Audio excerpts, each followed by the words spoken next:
My dear guys, literature and grammar का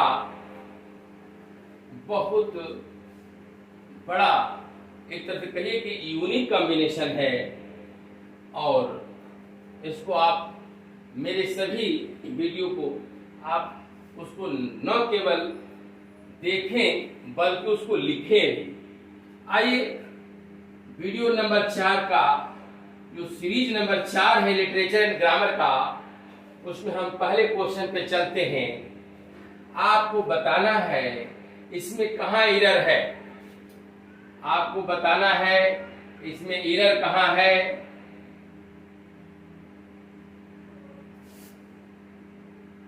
ए, B, सी और D वाले पोर्शन में आपको यहां नो एरर, यहां ध्यान देना है। बताएं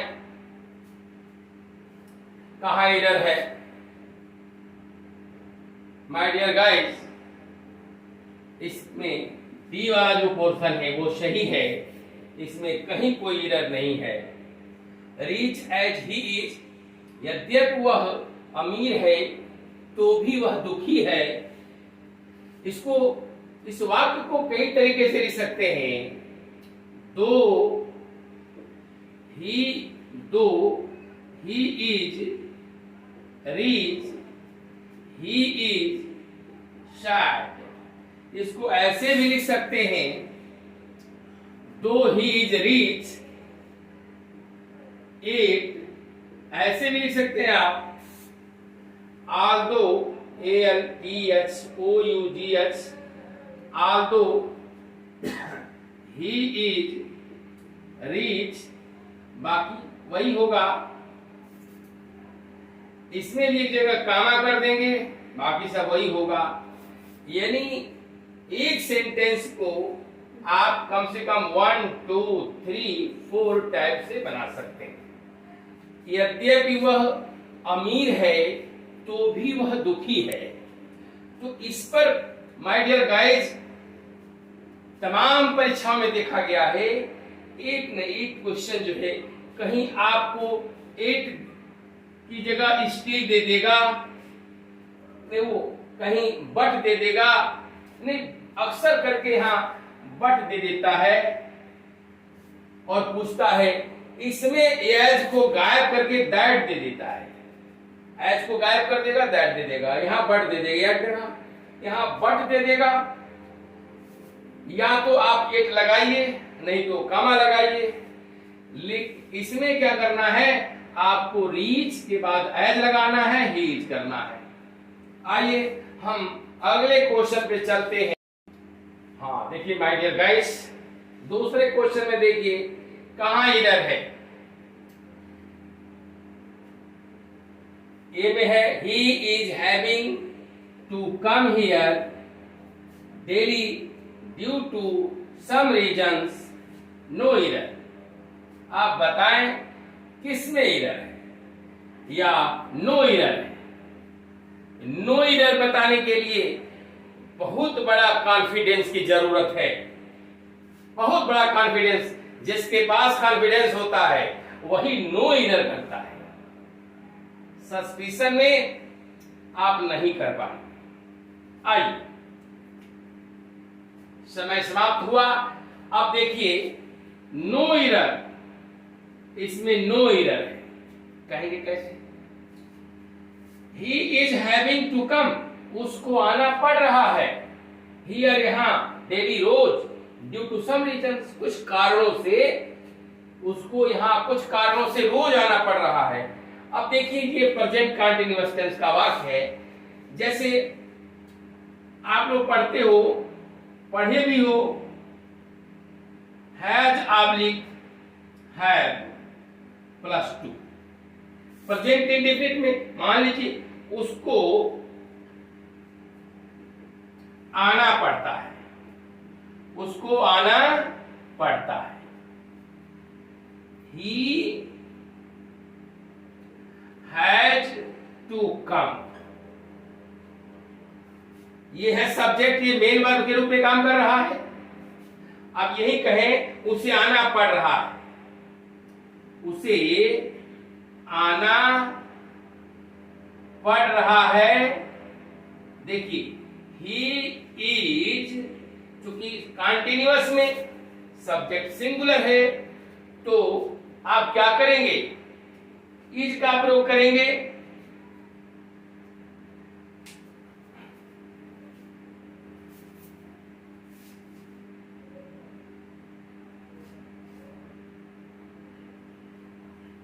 वीडियो क्लियर नीचे नहीं आ रहा है इसलिए थोड़ा ऊपर हम लिख रहे हैं।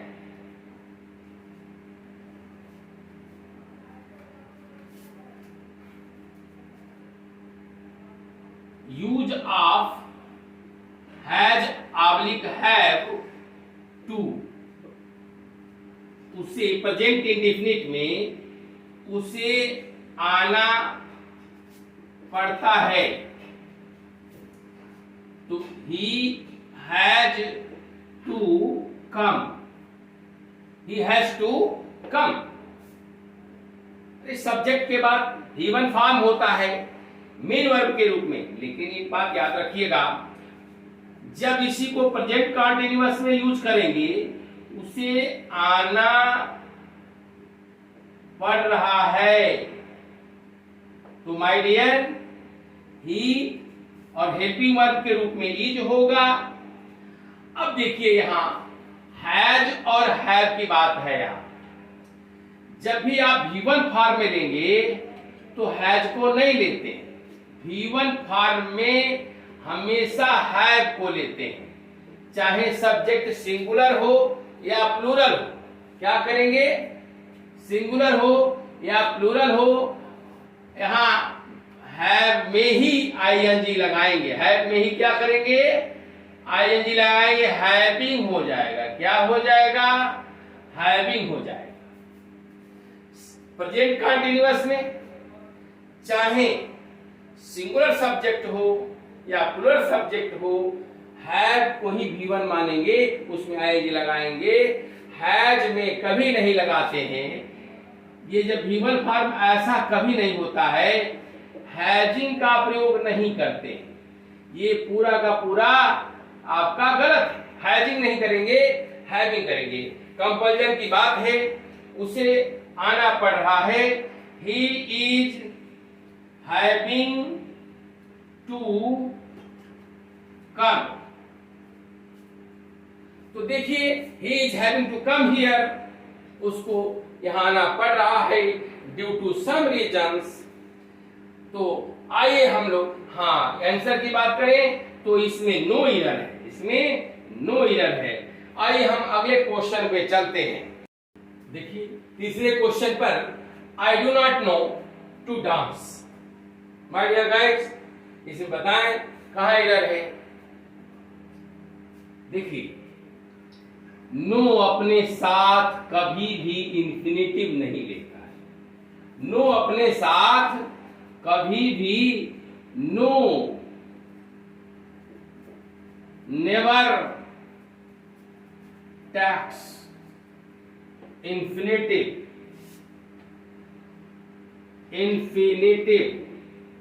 नो अपने साथ कभी इंफिनिटिव नहीं लेता है। माय डियर गाइस, यहां गलत हो गया। जब भी नो आपके सामने दिखाई दे उसके बाद आप हाउ टू का प्रयोग करेंगे, यानी करेक्ट होगा, यहां हाउ हो जाएगा। I do not know how to dance, मैं नृत्य करना नहीं जानता हूं। अब आइए हम लोग अगले क्वेश्चन पे चलते हैं। I do not know how to dance, ये आपका करेक्ट आंसर है। आइए हम लोग अगले क्वेश्चन पे चलते हैं। आइए बच्चों, I have come to know that your father had died last week. मुझे मालूम है कि आपके पिताजी पिछले सप्ताह दिवंगत हो गए। आप जरा ध्यान दीजिए, कहां गलत है आप ये देखना है, एरर आपको ढूंढना है। बहुत सिंपल सी बात है, इसको आप बहुत पहले से ही जानते रहे हैं और आपको मालूम भी है। माय डियर गाइस, जब भी सेंटेंस में आपको दिख जाए एगो, जब भी सेंटेंस में दिख जाए last day, last week, last month,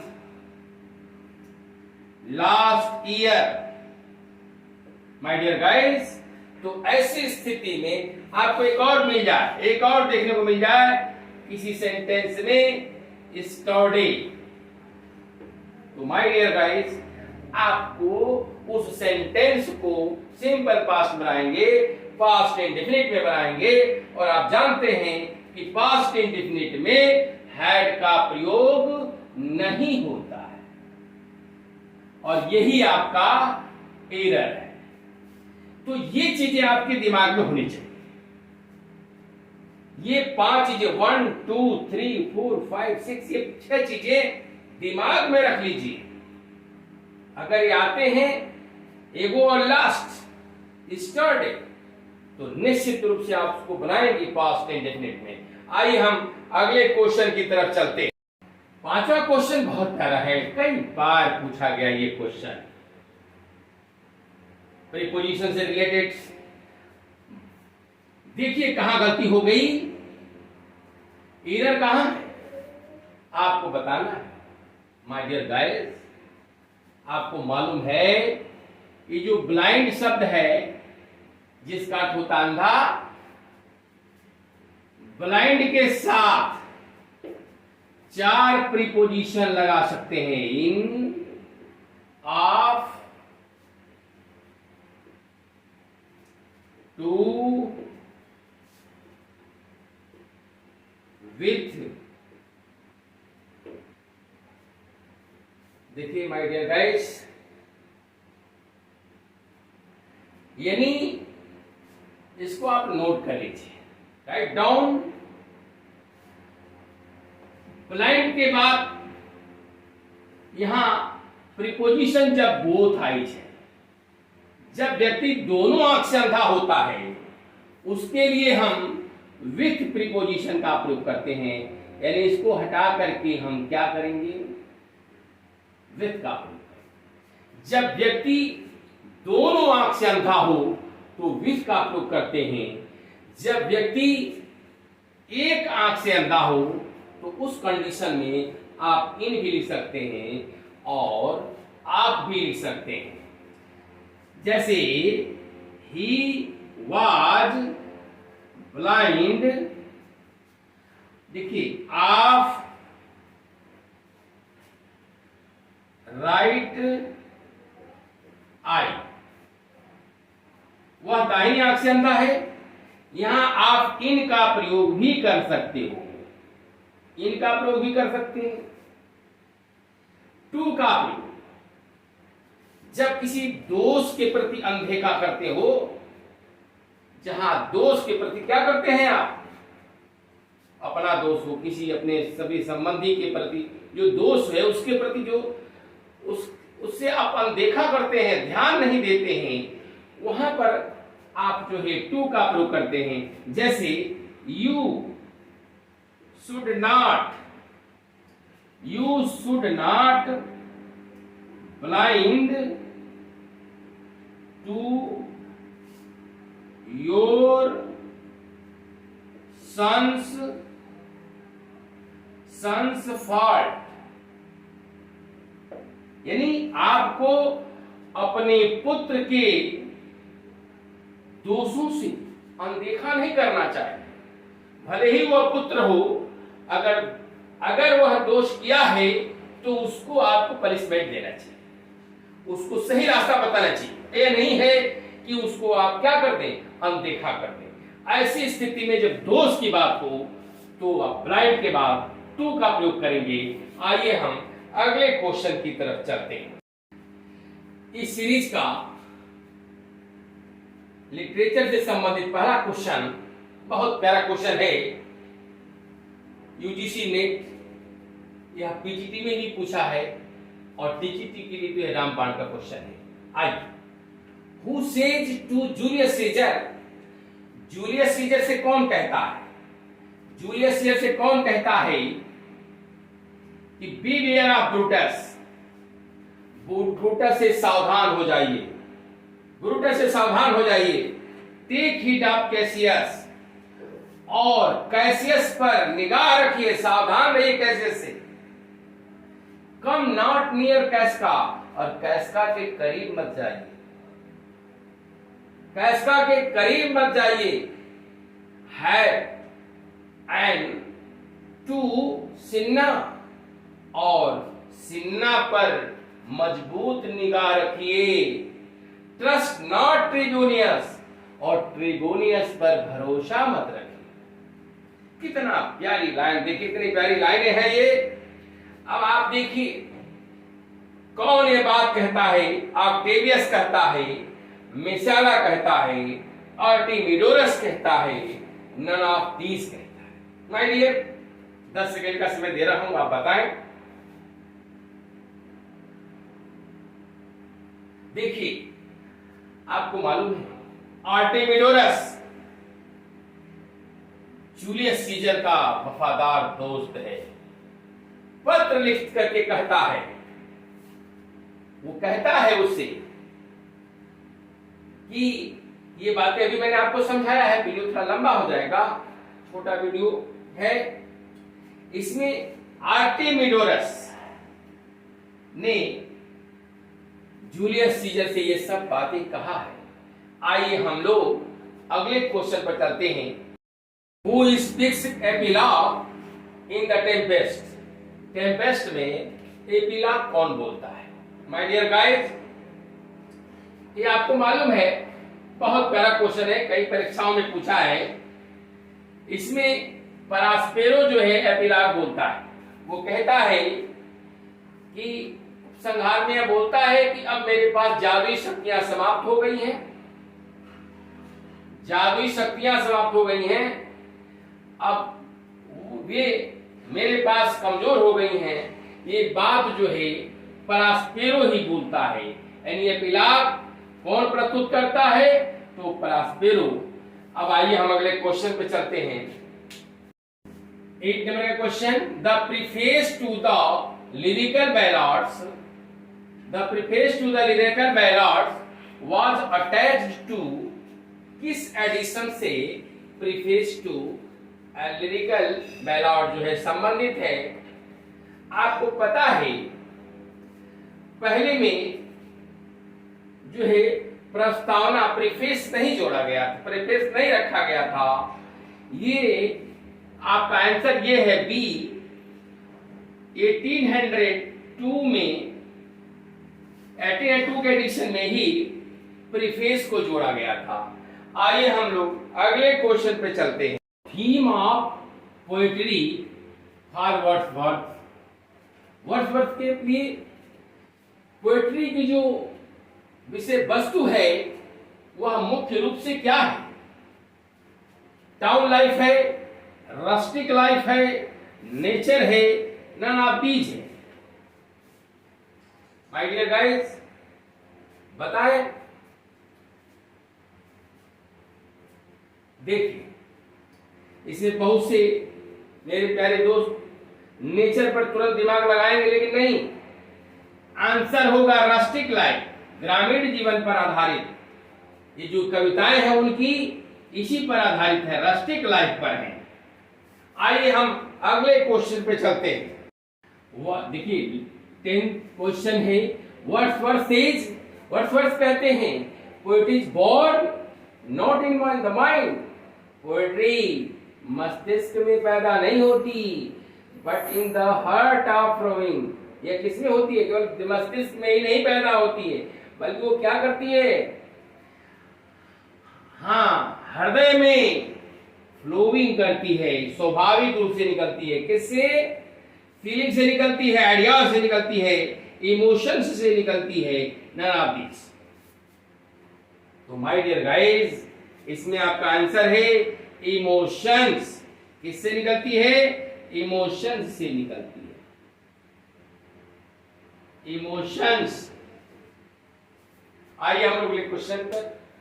एक question, under the green wood tree is sung by. Under the green would, कई परीक्षाओं में पूछा है माय डियर गाइस, इसको आप नोट कर ले, लर्न कर ले। Under the green wood tree is sung by, ये under the green wood tree किसके द्वारा गाया जाता है? और मैं आपसे भी जानना चाहता हूं, in which play of Shakespeare, Shakespeare के किस नाटक में ये गीत गाई जाती है? माय डियर, अमिंस ने गाया है। कौन गाया है? अमिंस। और प्ले का नाम है as you like it, as you like it, as you like it, जैसे आपकी मर्जी। अब ये आप लोग थोड़ा प्रोत्साहित करें, लाइक करें, सब्सक्राइब करें, शेयर करें। थैंक्स।